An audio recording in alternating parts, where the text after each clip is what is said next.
Welcome back. You're watching Commodity Champions. Well, the Prime Minister Narendra Modi is meeting experts, economists and academicians and policymakers on the 19th and 20th of this month to discuss ways of solving several problems plaguing the agriculture sector.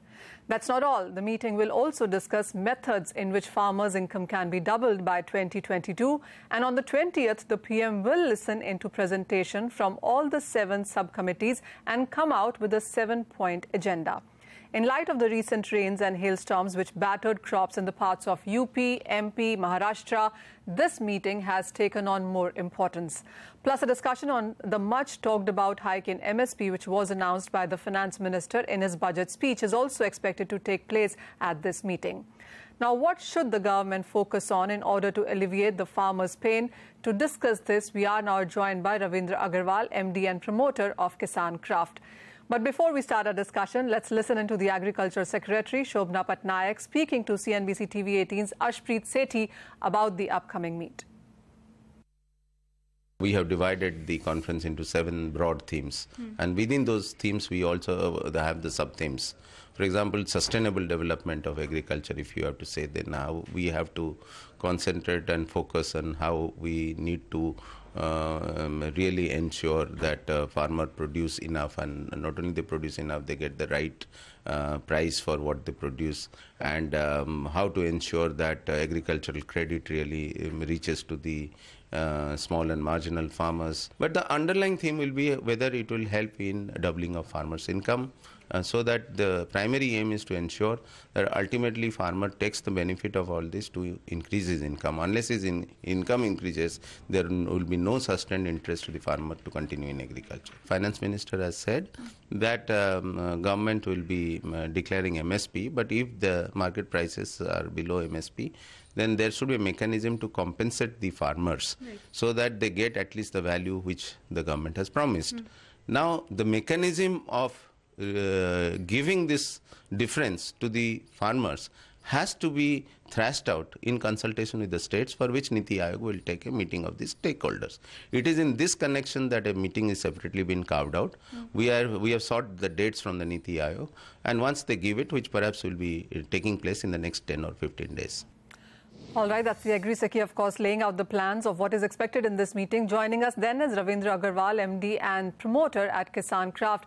Ravindra, hi, good to have you. What is your sense? Because the agrarian crisis is something that we have seen continue for a second straight year. This one, the conditions have been quite, weak, bleak, if I may say so.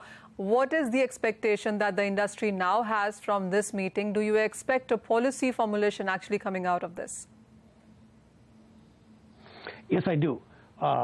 Government has been definitely sincere about trying to figure out mechanism to solve farmer distress.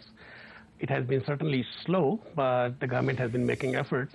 And I do hope that they look at all the aspects. In my opinion, they have to look at how to reduce the cost of input. They have to look at agriculture infrastructure. They have to look at farmer education, something which gets ignored many, many times. And then we have to look at the income of the farmer. I certainly hope that they don't limit themselves to just fixing MSP. The big issue today is that what is farmers' retained income compared to the retail value of the produce? Why is a farmer getting 5 rupees a kg for tomato when you and I are buying tomato for 40 rupees a kg?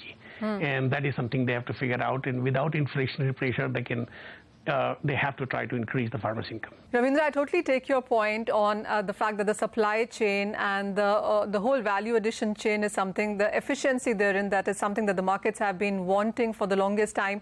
But how would you look at the ease of doing agri-business? Because that, of course, has been on top of agenda as well. The value addition is yet another thing. The food processing is yet another thing that many ministers have been talking about. What would you want to see that eases all of these concerns? If you look at from industry point of view, I mean, right now I'm not going to talk about the farmer's point of view, which also has many issues. From industry point of view, there is a lot of regulation, and also because agriculture is a state matter, what happens is that you have to repeatedly do the same things over and over across the states at different time schedules. And many of these things, and in fact most often, they're not aligned to the crop season. For example, we are in agriculture machinery business with a focus on small and marginal farmers. And machinery subsidies, for example, are not disbursed before the season starts. They are very often, a very large chunk of machinery subsidies are disbursed at the end of financial year. That's not helpful to the farmers or the industry. Similarly, there are several sectoral approvals which are required, and again, the timing of that is not before the season. That needs to be done. The process which is employed for sanctioning of these approvals need to be streamlined. Why do we need to have it to be done at every state? I understand agriculture is a subject matter of state.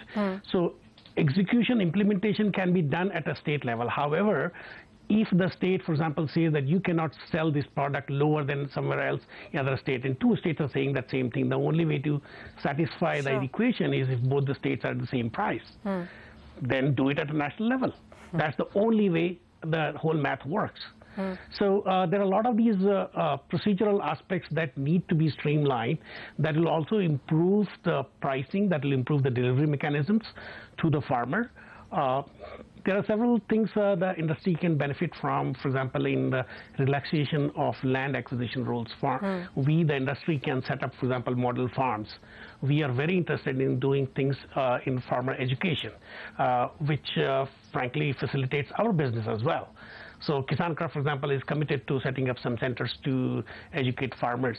So and Ravindra, land becomes a problem. Yeah, Ravindra, I was actually coming to that, because when it comes to the input cost, we did not hear so much about the agri machinery being exempted, even, lowered in sense of GST or otherwise. So input costs, when it comes to that, how would you see changes coming in for there? And what's your own sense really when it comes to technology? Because while we do hear about ENAM, we do understand there is a lot desired still on that front as well.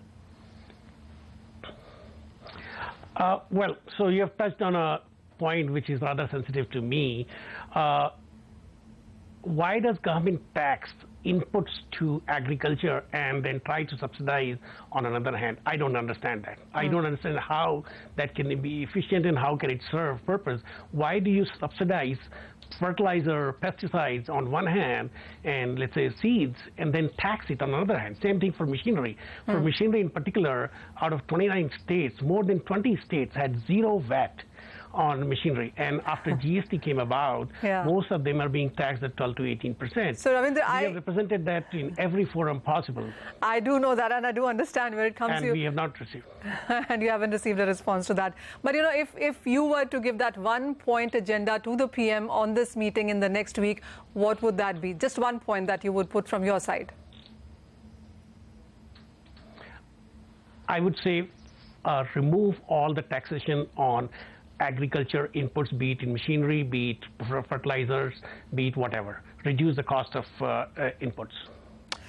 Well, that's the view, of course, coming in from Ravindra Agarwal of Kisan Craft. Ravindra, thank you so much for joining us. Well, that's one of the industry's perspective on what the PM should actually be looking at in that all-important meeting in the next week. Of course, we will keep an eye on that one as well. But with that, let's wrap up on this edition of Commodity Champions. Thank you for watching.